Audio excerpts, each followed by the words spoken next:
Have you ever had the feeling that no matter how hard you push, something invisible holds you back? You set the goals, you visualize the success, you try to stay positive, take action, stay on track. But deep down, it's like a part of you is still dragging the weight of who you used to be. And in quiet moments, when the noise fades, when no one's watching, have you ever asked yourself the question, who am I, really? Not the achiever, not the overthinker, not the one always trying to prove their worth, but the one beneath it all, the one watching you chase and strive and try to outrun the doubt.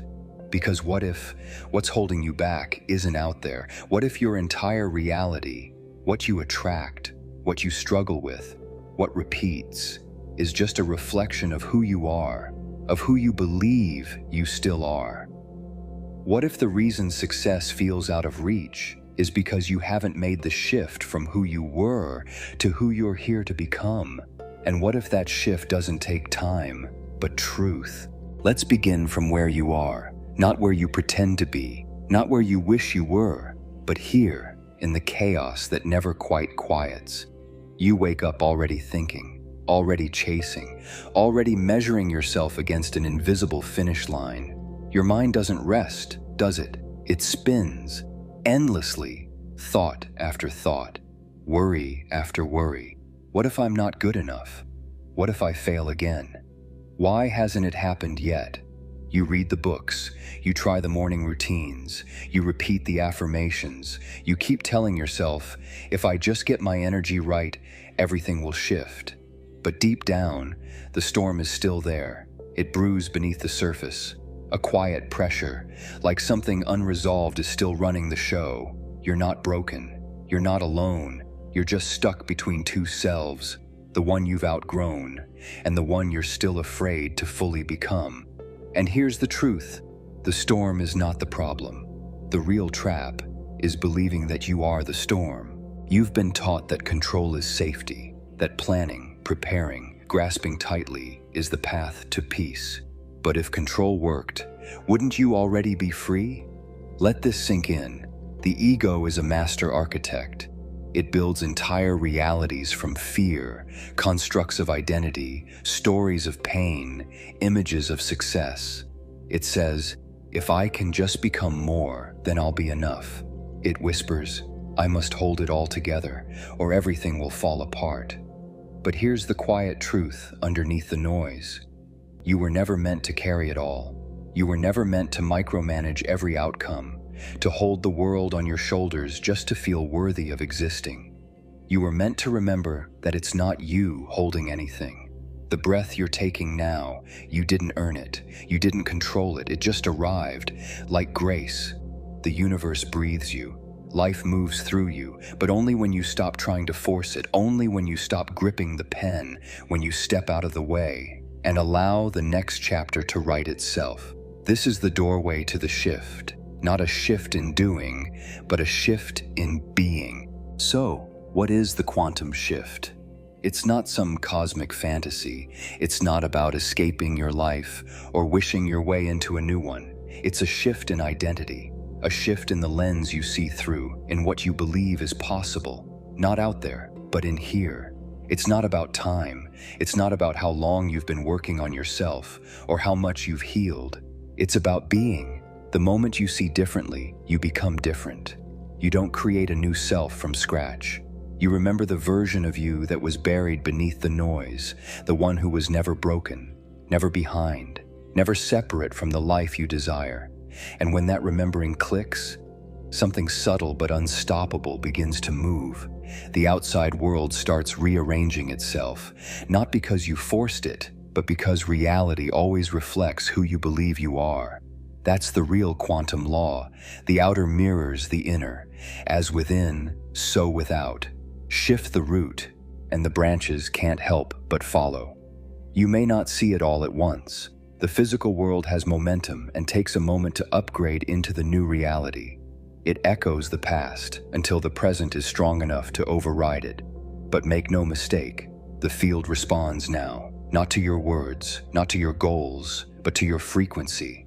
And your frequency, it's not some mystical vibration you try to fake. It's the truth of what you believe about yourself. So ask yourself gently, who am I being right now? Because the quantum doesn't wait, it reflects instantly. There comes a moment, not dramatic, not loud, when you simply get tired of pretending, tired of running, tired of the weight of being someone you're not. That's not weakness, it's sacred. It's the crumbling of the false self, the dissolving of the mask, the doorway to freedom. Because here's the paradox, you cannot awaken while clinging to the idea of awakening. You cannot shift by striving, you shift when you surrender, not giving up, giving in to the vast, still ocean of who you already are. That is the quantum moment, the moment everything changes. Let me tell you about Andrew. He was a business owner, driven, focused, always learning.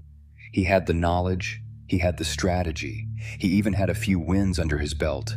But no matter what he did, he kept hitting a ceiling.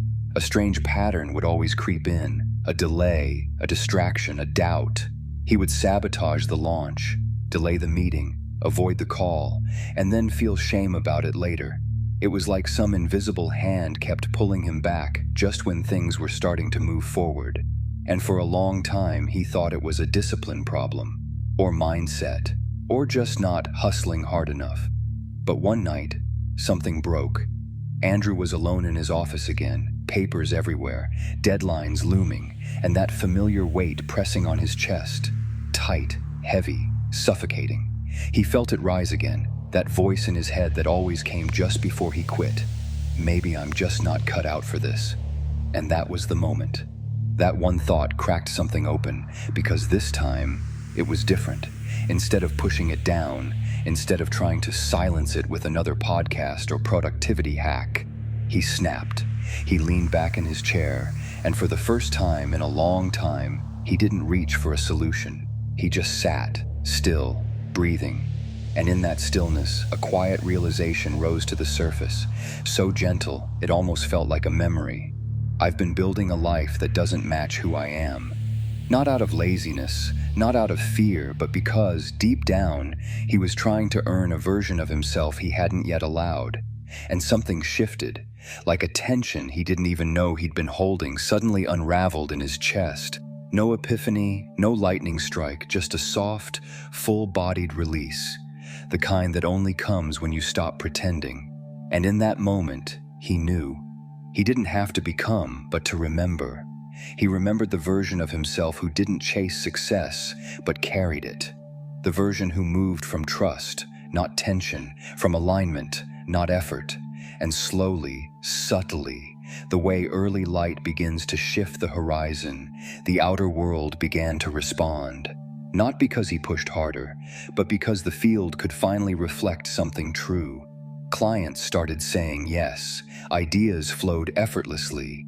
He stopped doubting every decision, not overnight, but unmistakably, because he wasn't building from lack anymore. He was building from embodiment. That was his quantum shift.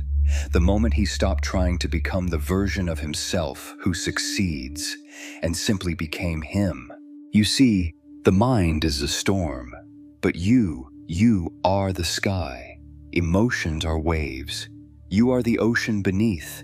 The ego is a mask. You are the face behind it. You are never the chaos. You are the consciousness that holds the chaos. And consciousness is not bound by time. That's why the shift is instant, because the truth doesn't need time, only your willingness to see. Let's speak honestly for a moment. There are wounds in you, unseen, unspoken, unhealed, not because you're broken, but because you were never taught how to feel without judgment. Most of us weren't, so we buried it. Grief, shame, anger, abandonment, layer upon layer, thinking if we just kept moving, it would disappear. But the truth is, what you avoid owns you, and what you embrace transforms you. Healing is not fixing, it's feeling, fully, consciously, gently. The moment you turn toward what hurts and say, I see you, I won't run anymore. That's when healing begins. That's when the past loses its grip. That's when reality begins to shift. So what now? Let go. Let go of needing to understand every step. Let go of waiting for proof before believing. Let go of needing the outside to validate the inside. Let go of the timeline. Let go of the how. Not because you're giving up, but because you're finally giving in to the intelligence that knows far more than your mind. You were never meant to carry the weight of the universe on your shoulders. You are the wave in the ocean of God, and the ocean knows where to take you because you are the universe. You are consciousness itself, and consciousness isn't bound by time or space. It doesn't walk a single road. It walks every road. Because the truth is, you are not on a linear path. You're standing in the middle of an infinite branching tree with every possible version of your life unfolding simultaneously. And with each breath, each belief, each decision, you shift. You're not chasing a dream, you're choosing a dimension, one where that dream is already real. This isn't fantasy, it's quantum mechanics. If you want to explore this more deeply, not as theory but as a living path, read Moving Through Parallel Worlds to Achieve Your Dreams by Kevin Michel. This book is not just a guide, it's a key. Drawing on the double-slit experiment, the many worlds interpretation of quantum physics, and spiritual truths that the ancients knew long before science could prove them, it reveals a radical truth. Your self-concept is the gatekeeper of your reality. Change it, and the universe rearranges around you. Michel writes, "Every conscious thought you have is a commitment to be stuck with that idea and with aspects of that level of thinking." And that's what the quantum shift really is, a change in level. A leap into the world where the version of you that knows it's possible already lives. That version isn't someday, it's here, now, waiting for your awareness to catch up. Moving Through Parallel Worlds is a map to that moment, to that frequency, to that shift, because you don't create a new life through force. You create it through identity. And that identity is a choice you make with every breath. This is your moment. And maybe, just maybe, this book has shown up at the exact time you were ready to leave the old path behind.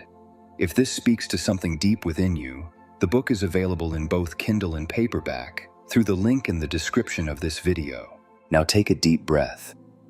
Feel it move through you, not just in your lungs, but through your energy, your field, your presence. Let your shoulders soften. Let your jaw release. Let the moment hold you, and ask yourself gently, what if nothing is missing? What if this moment is already whole? Can you feel it, that subtle calm, that whisper behind the noise? That's the shift, not loud, not forceful, just present, just true. You don't change your reality by force, you change it by frequency. You don't attract what you want, you attract what you are. So when you shift into presence, into truth, into the knowing that you are already enough, your three-dimensional reality begins to echo that. The right people come, old problems fall away, the next level appears, effortlessly. It's not magic, it's alignment, it's coherence between the inner and outer worlds. That is the quantum shift. So now, live the shift. Embrace it. Not perfectly, not always, but honestly. Let presence become the ground beneath your feet, even when everything else feels uncertain. You don't need to chase the next version of yourself, because the real you is already here, unfolding, becoming, remembering. And when you forget, just return. Return to breath, to being, to stillness. The shift isn't something you do once, it's something you become. And so, this is the moment everything changes. Not because the world shifts, but because you do. When you stop searching and start seeing, when you stop chasing and start trusting, when you stop asking for the light to find you and realize you were the light all along. If this message touched something deep within you, write these words in the comments below. I'm already whole, not just to share, but to declare. Because when you write it, when you post it, you're sending a signal to your subconscious, to the universe. This is real now. This is who I am becoming. And if this journey moved you, like this video and subscribe to the channel to stay connected to this space where truth lives quietly beneath the noise. Your shift has already begun, just keep remembering. Thanks for watching, and remember, you are already whole.